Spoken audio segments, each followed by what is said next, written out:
Good morning, students. I am your teacher, Mrs. Nutan Milin Karadekar from Father Agnel Technical High School, taking up your EVS lessons. Today, I will do the continuation of Methods of Preserving Food, Part 2. In this video, we are going to learn about the different methods of preserving food.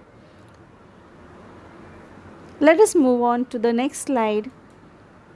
Food and microorganisms. Now, these are the microorganisms that spoil the food. Food spoilage is done by these microorganisms. I have tried to show you some molds, bacteria, fungi, and yeast. And here I have shown you a picture of fruits, that is bananas, which are turning dark black color. And here this bread sandwich has turned greenish color. Why it has turned greenish color? Because of the bacteria that has started growing on that slice of bread. You know that microorganisms are present all around us in the air as well as in water.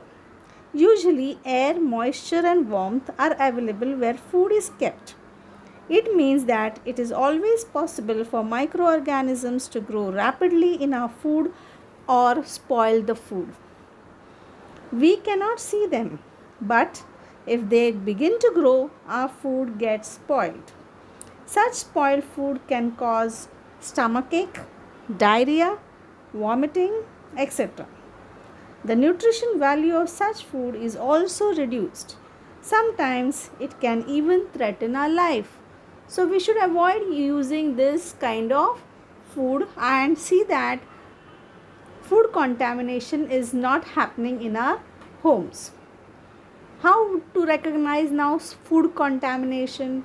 Sometimes the food changes the color, then smell, odor. There's strong bad odor coming out of such food, and the texture also of the food changes. It becomes unfit for having such food, unacceptable for our consumption. So we should not eat such spoiled food and eat only fresh and warm food that is cooked at home. Now, what are the common methods of common causes of food spoilage? First cause is inadequate storage temperatures, prolonged storage times, cross contamination, excessive delays between receiving and storing. So, food should be brought fresh at home and eaten fresh only.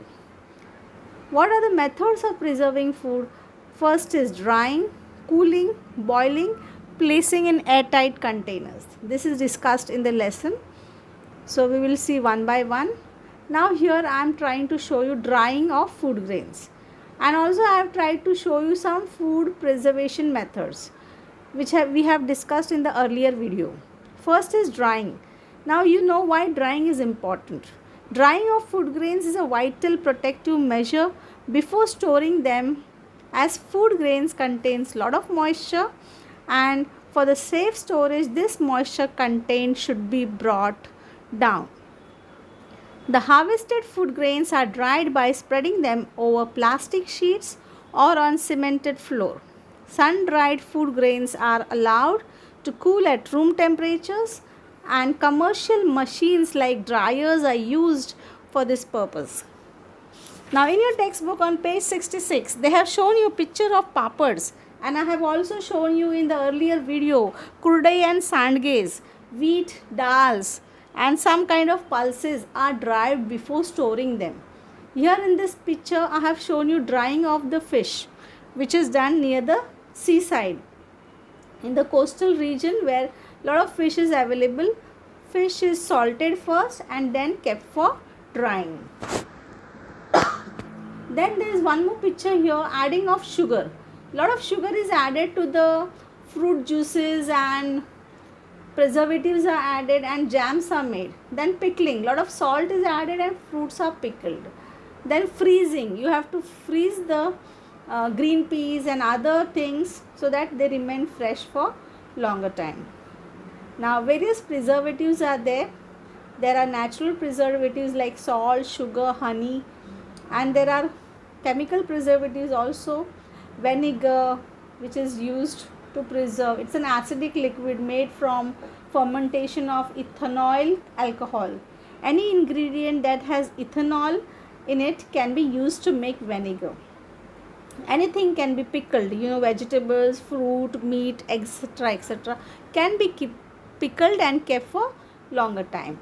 Now here I have shown you one picture of a refrigerator where cooling is done. You know why we keep refrigerators at home?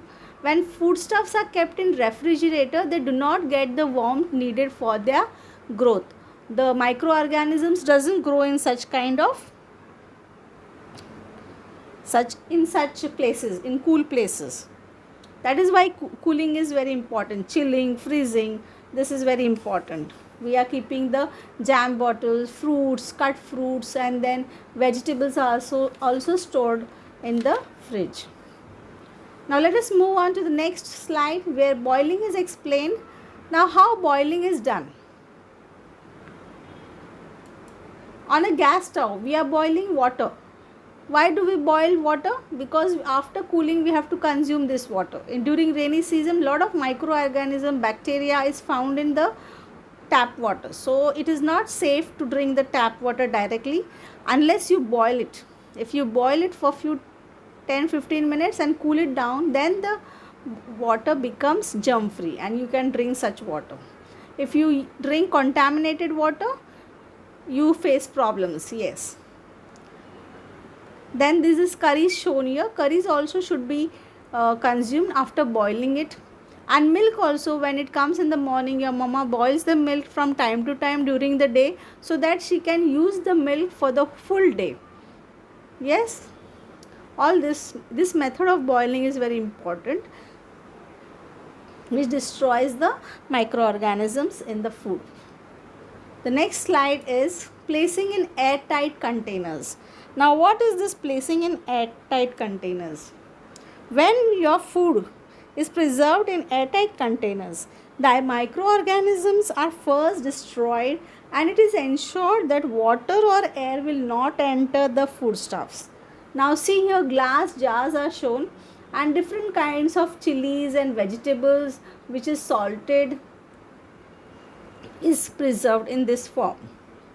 So this canned food is also available in the supermarket. Here in the textbook they have shown tomatoes, canned tomatoes, tomato puree. Then you get mango pulp. In Konkan side, when the mango crop is grown, when the mango is ready, this hapus mango pulp is available in cans. In the Bengali sweets like the rasgullas and other foodstuffs are also stored in airtight containers so that they remain fresh. Now the next slide. Now let us move to the next slide, that is spices used for cooking. You know that much of the variety in the taste of our food is depending upon the spices that is used. Every spice has a different flavor or taste. They have strong taste and flavors and are therefore used in very small quantities. Spices can be dried and stored for a long time. They can be mixed and powdered to make different masalas. Different spices are obtained from specific part of plants.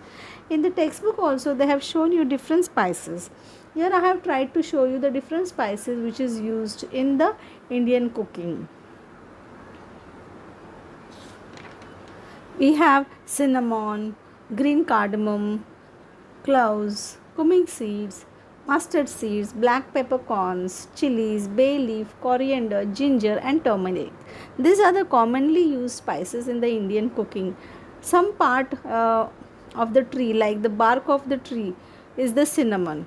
Then the cardamom, green cardamom is the seed pod, and cloves are the dried flower buds. This is how we use the different spices to enhance the flavor of our food that we eat. Now what is the home storage system?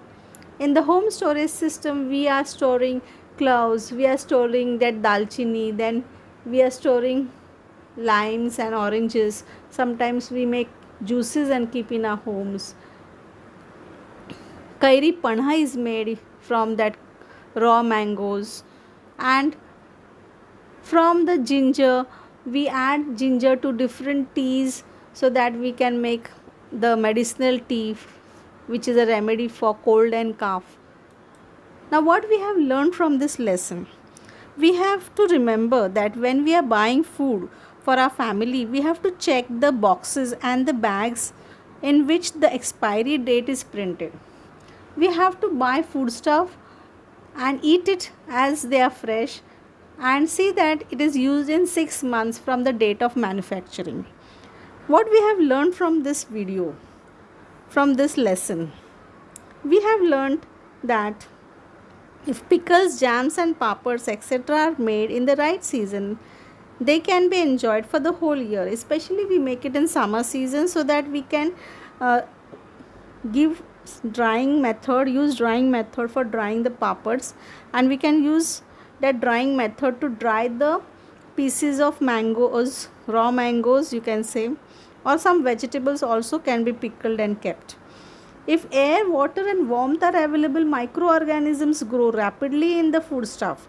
Such microorganisms can cause foodstuffs to get spoiled. Drying, cooling, boiling and canning foodstuffs are also adding preservatives to them are the different methods of preserving food. So this is the way we are going to take care of our food in our homes. There is one activity explained here, how to make a pickle. This activity you have to try on your own with the help of your parents. 7-8 lemons, then you have to follow the procedure, and you have to also use some preservatives so that the pickle will remain for a month or so. There's also one activity before on page number 65. Try this. They have told us to see how the growth of fungus is seen on a chapati which is kept in a box, in a closed box outside. The cotton-like fibers grows on this chapati, which is the fungus, which is a type of microorganisms. So this also you can learn from your own activity at home and see that you understand how microorganisms grow, and you also understand how pickling is done of lemons. Okay, that's all for today. Thank you so much. See you in the next video. Please like and share my videos and subscribe my channel Nutan's Academy. Bye. See you. Take care.